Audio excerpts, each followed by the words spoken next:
Support for Carolina Business Review provided by Grant Thornton. Operating in more than 100 countries, our tax, audit, and advisory professionals specialize in helping companies unlock their growth potential. Blue Cross and Blue Shield of South Carolina, where healthcare is changing for the better. Find out how at ahealthysc.tv. And by Sunoco, a global manufacturer of consumer and industrial packaging products and provider of packaging services, with more than 300 operations in 35 countries. With all of our daily distractions in life, our work, our family, personal pursuits, there are still few themes that are looming large, that are relevant and running in the background. Welcome again. Thanks so much for supporting the most widely watched source of Carolina business and public policy in North and South Carolina. I am Chris William, and it sounds predictable, but education is one of those significant issues that may be and provides our best way forward in competitiveness, in personal and in community development. In addition, how does that square against other contemporary hot-button issues like, highways, transportation? We will start this week's dialogue, and later on, Nido Qubein from High Point University. Major funding also by Novant Health, bringing you world-class technology, clinicians, and care when and where you need it.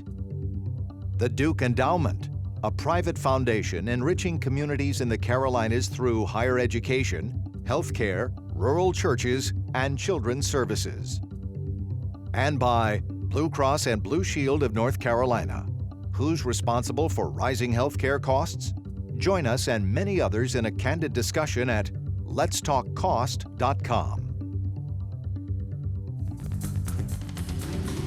On this edition of Carolina Business Review, John Hood of the John William Pope Foundation, Joe Waters from the Institute for Child Success, and special guest Nido R. Qubein, President of High Point University.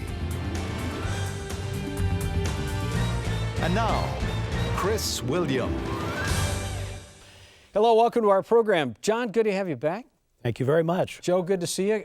Is this Pope job, is this a good direction for you? I don't know. It's giving money away instead of asking for money, so you would think it would be easier, but giving away money wisely is actually a challenging job. Yeah, we've heard that before. Yeah. Well, good luck with that. That's fun Thank to you. do, though, isn't it? Yeah, that's kind of cool. So, gentlemen, welcome to the program. You know, there are a lot of issues out there that are unresolved and isn't everything all the time, but both states are still in session and are still wrestling with a lot of things. Education and transportation seem to be on the top of everyone's list. So, John, let me start with you. Education in North Carolina, you've got the governor's plan, you've got the Senate's plan, you've got what the House would like to do now under new Speaker Tim Moore. Do you think this year, and maybe this is more of a political question, but do you think in 2015, do you think the Senate, Phil Berger and et al., and the House will give McCrory a little bit more room to run with his ideas and support his ideas instead of battling them? I think that there will be some cooperation, particularly in the education area. There's some proposals about curriculum, there's proposals about changing the pipeline for recruiting, training, evaluating, and even compensating teachers and principals. There's some discussion about standards and accountability, whether the testing program in North Carolina accurately provides information for parents and policymakers about school performance. Basically, there's a letter grade system like they have in Florida now, here in North Carolina, but the letter grades mostly reflect how students perform on tests, not the growth that students have generated over the course of a year. The argument is perhaps the actual test scores don't tell you as much about the effectiveness of a school as the growth from year to year. So there's discussions about that, and then there's a major set of bond issues, one on transportation and one largely on education, or at least half on education, that Governor McCrory is pushing to be put on the ballot this November. That's about $700 million for the university system and community colleges in bond projects. So state CFO, if you will, I'll call the treasurer the CFO. The CFO of the state says, you know, we've got some room to finance. We've got a lot of room on our balance sheet. We can do this fairly healthy. What do you think the odds are that McCrory's going to get his wish list on the bonds for transportation and education? I think that this is an opportune time to issue debt. Interest rates are low. There is clearly need for capital construction in both education, transportation, and other parts of state government. But the total bond package is almost $3 billion. I think the state treasurer is correct in North Carolina to say that issuing that amount of debt would not put us into trouble. It wouldn't imperil our credit rating or even raise the tax rate. But it's a lot of money. I think it's probably too big a set of bond packages to get through the legislature and get to the voters and get a yes out of them. So I think there'll be a bond package, but I think it'll be scaled down somewhat. Do you think that's, sorry, Joe, I haven't forgotten about you over there because I want you to wade in on that. But so do you think that the public appetite for that large of an issue, or do you think it's more about a General Assembly being wary about having that many in bonds? I think both of those factors are in play. I think the General Assembly is well aware of the fact, and I think the governor is well aware of the fact that the worst possible thing you could do is put a bond package on the ballot and have it fail because the voters think it's too big, that it's biting off more than they're willing to chew in the short run. I think that a $3 billion bond is quite a large amount, and if you pull that number down, I think the voters are going to be interested in investing in infrastructure. The question is how much. Yeah. Compare and contrast Palmetto State's education issues with how you just heard John describe what's going on in North Carolina. Well, I think the comparison, Chris, is that both states are deeply concerned about building a human capital infrastructure to remain economically competitive. We have been excited over the last several years by movement in both states, though, continuing movement in both states around the use of evidence and the use of accountability in education systems, particularly starting in the first 5 years of life, which is really where we focus. So all of this in sum total, from our perspective, is about making sure that we're doing what we know works for children and families, that we're doing what we know works for both states to make sure that we're building that human capital infrastructure for a more competitive economy in both states. I think the contrast, though, between North and South Carolina, from what I see, is, certainly in North Carolina there has been a shift in the last several years of political parties controlling the legislature. That's a key difference. And I think some of the pent up frustration, we might call it, of one party being in the minority for so many years is something that we're seeing in North Carolina, where that reorientation happened a while ago now in South Carolina. And so that's a real contrasting point. Yeah, and this is kind of a one-off, John, kind of running down a rabbit hole a little bit.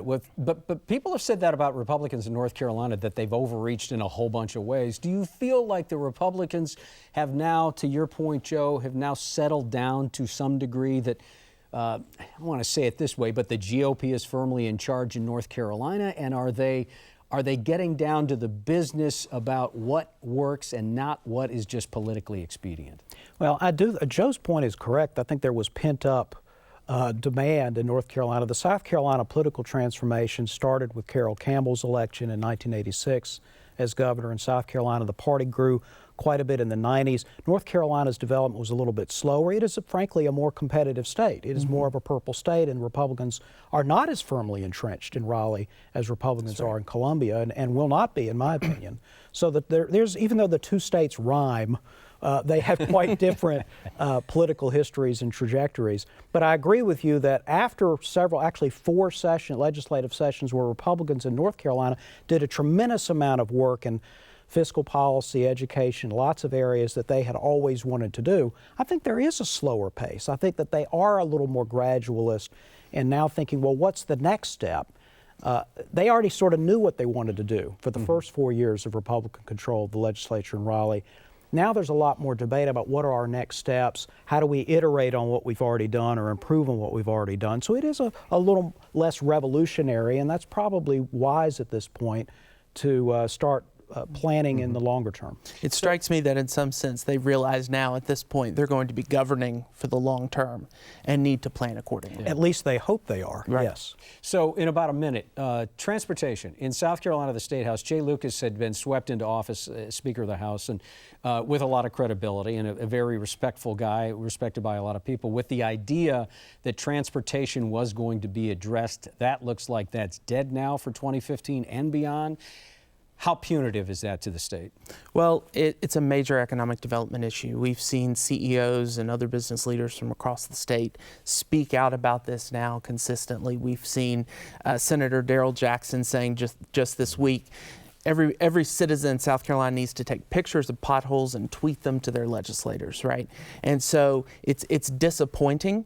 It's disappointing because it's a critical infrastructure issue necessary for economic development, and I'm sorry to see that Speaker Lucas and his team really couldn't get it done, so it seems, this year in this session. Is transportation in the Old North State, is that on better footing than South Carolina's? There have been some dramatic changes. They redid how the money was distributed back in 2013, very major change, and now part of that bond package, $1.5 billion almost, would go to highway projects in North Carolina. That has the better chance of passing if it was on the ballot this November. I think something like that will happen. You think the promises this changing the formula for transportation, you think that's as advertised? True to More or less, they have followed that. They've gotten rid of the amount of political influence that used to steer projects in the wrong direction. Yeah, okay. Gentlemen, thank you. A lot of information, 10 pounds of information in a 5-pound bag. Very well done. Thanks, Chris. Coming up in a few weeks on this program, or rather over the next few weeks, we talk about transportation, we talk about economic development.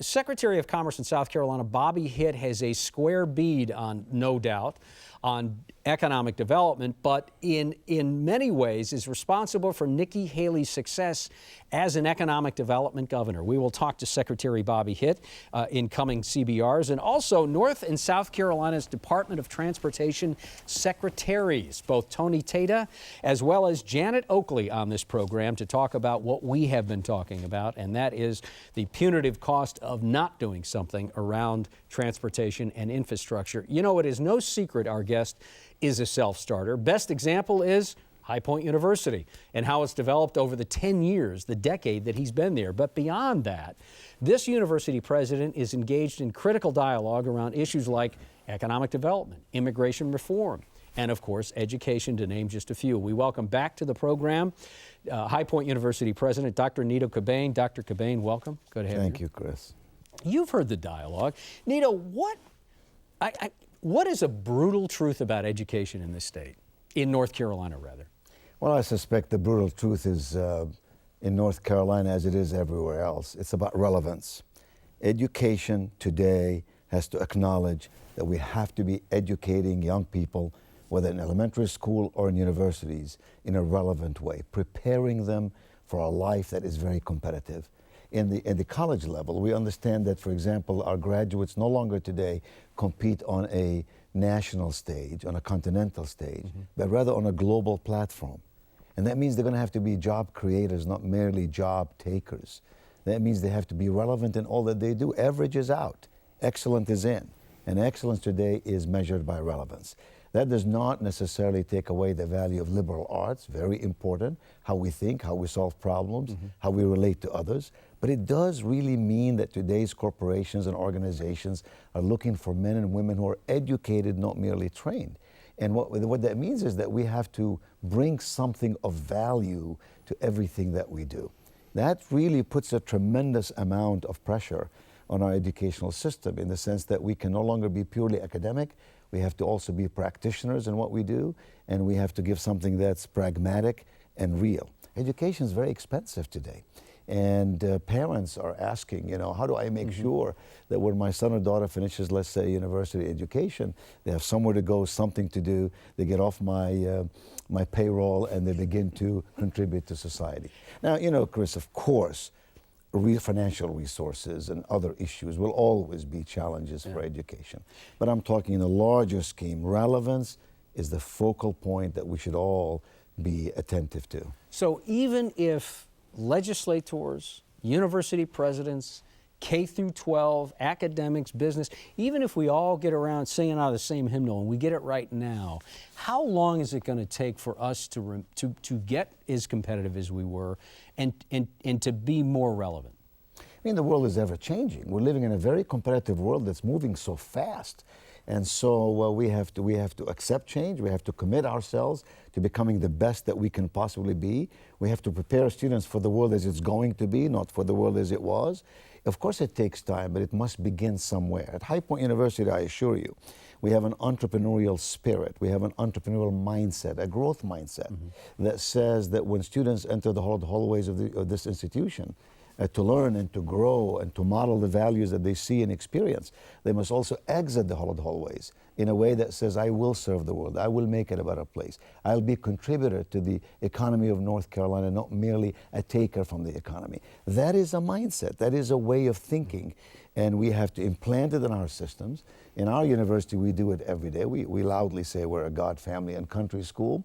We believe in the principles that built this country, the fundamentals that make it the great nation that it is. But of course, I'm an immigrant, so what do I know, Chris? Yeah, right. John, question? Well, you mentioned value and you mentioned cost, and there's a lot of discussion about that right now in higher education. There was a recent study, several years ago, trying to get at the value added by university education. And it was a distressing finding that I think it was around a third of undergraduates at some of our elite institutions of higher education simply had no evident learning over the course of their 4 years. They tested roughly the same place before and after. And so even some of the other students that had modest gains, I think people would wonder, was it worth the tremendous cost? So is there a problem with the value proposition in higher education? And is there a role for new institutions, for innovation, for technology to improve that proposition? I think the short answer to your question is yes to all the above. The question is, what do we do about it? I'm not sure that there's a problem with value as much as there's a challenge about value interpretation. That we in higher education maybe sometimes don't do as good a job interpreting the value from an application perspective. John, at High Point University, I teach all the freshmen. All the freshmen take my President's Seminar on Life Skills, and then I teach the seniors. And those are just two examples of ensuring that the value of going to college is not merely what you learn inside the classroom, but rather the greater value is how you evolve, how you develop as a human being, how you grow in wisdom. If all you have is information, people will use you and discard you. If all you have is knowledge, people will call upon you only when they need you. But if what you have is wisdom, people will respect you. The question is, how do we create that wisdom in young people 18 to 22? And the answer is that we have to create a zone in which, through which, by which they grow. That is to say, creating models and mentors and heroes they want to emulate. That is to say, you don't teach values, but you model those values. So I think it's all about the definition of why do we go to college in the first place. You can stay at home and download on your computer more information in a week than you can learn in a semester. But that's not really why we go to college. We go to college to grow, to mature, to evolve, to build relational capital, to learn how to be solution finders, not merely problem solvers. Payscale.com, as you know, is a very respected source for determining value. In North Carolina, among private schools, they rate High Point University as number 4 among 35 or 36 private schools. But those are debatable issues. You know, what is value? Is it in the eyes of the beholder? Is it measured by the result? I get a job, I make a lot of money. What exactly is value? Is it really nurturing my heart and nourishing my mind and creating in me the kind of citizenship that allows me to become all God intended for me to become? So I would say that it may be different in different places, and we in higher education are challenged to interpret that value in a purposeful, meaningful, pragmatic, and applicable way. But I can tell you in our institution, I think we do a really good job in ensuring that parents who pay for their education or students who borrow money to go to school get solid value that is amortized over a lifelong experience. Joe? How does a school like High Point University align itself better with the education system, 0 to 18 years of age when a young person might come to High Point University? What are you doing to help support the overall education system in North Carolina and beyond? Where does High Point fit in that overall alignment? Well, thank you for that question, because it allows me to tell you that one of our strongest programs is the School of Education, which is committed, dedicated, and wholeheartedly invested in the notion that we have a responsibility to invest in our school system and to ensure that we're taking our resources from our academy to the classrooms across our state and bringing these students to our institution, to our campus, so that they can experience what that's all about. For example, we have a Lego project at Hype University that demands a lot of our resources, that has gotten national attention for what it does, and the director serves on the National Council. But we have hundreds of such programs. Our students invest 110,000 hours a year in service learning. Much of it is with young people inside the school system and in related nonprofits that serve those young people. I believe that while those programs may not really be the best generators of revenue for us, because we subsidize them measurably, when we have school principals and other administrators come to do master's programs, doctoral programs, we subsidize those programs in an enormous way. But we do it because we believe we have a responsibility. To whom much is given, much is required. And so private institutions as well as public institutions ought to be partners with 0 through 12. That is the source of our students. Of course, that's where we get our students to the college. But more importantly, that's the source of our leaders for the future. And if we invest as many resources in them as possible, we are going to have a better state, better economy, more competitive, and a better world. You know, Nido, let me come to something. And I know your personal story lends itself to asking you about immigration reform. But beyond the emotional issue of immigration reform, statistically, clinically, it would seem like immigration reform, we get this right in a whole lot of things like education, community development, certainly our global relationships would repair themselves and develop in a more natural and a better way, progress in a more better way. So what are we missing on immigration reform by not taking it on? Well, look, Chris, I am a patriot through and through. I came to this country as a student to go to college. I filled out 38 forms, side B and side A, to be an American. I promise I will make this country a better place than I found it. I've dedicated my life through the last few decades to be a responsible citizen. So I am all for the principles that built this country. And I believe that this country was built with immigrants, of course, our forefathers and foremothers who came here and planted seeds in the ground and celebrate Thanksgiving upon their harvest. And I think we have to be practical about this whole issue of immigration reform. We need immigrants with skills. We need immigrants who have a capacity to make this country better. Silicon Valley is filled with men and women without whom we may not have chips in our computers, for example. As far as the political aspect of that, I don't necessarily count myself as an expert. I'm but one citizen with one opinion. And my opinion is that when you come to this country, you ought to do it the right way. You got to be invested in the right way. You ought not come here, in the words of William Barclay, always give without remembering, always receive without forgetting. You ought to follow the rules, follow the laws, and thank God that America accepted an immigrant like me. I think I've been a pretty good contributor to society. And so we can't be provincial. We can't simply say, we don't want any more immigrants in this country. On the other hand, we can't just open up our borders and say, to one and all, come under any circumstances, any day of the week. Yeah, we've got about a minute and a half left, John. Question. Colleges and universities have become a whole lot more than academic institutions. They have hospitals, they have regional entertainment centers, and they have athletics. We've had a lot of issues recently of the interaction of athletics and academics. Is this something, as the industry as a whole, as a sector as a whole, higher education, are you troubled by it? I'm only troubled by it when it begins to interfere with the basic reasons why you exist. Focus is more important than intelligence. And so we have to define our primary values. Who are we? Who's our customer? Why do we exist? And how do we serve the needs of the people who relate to us?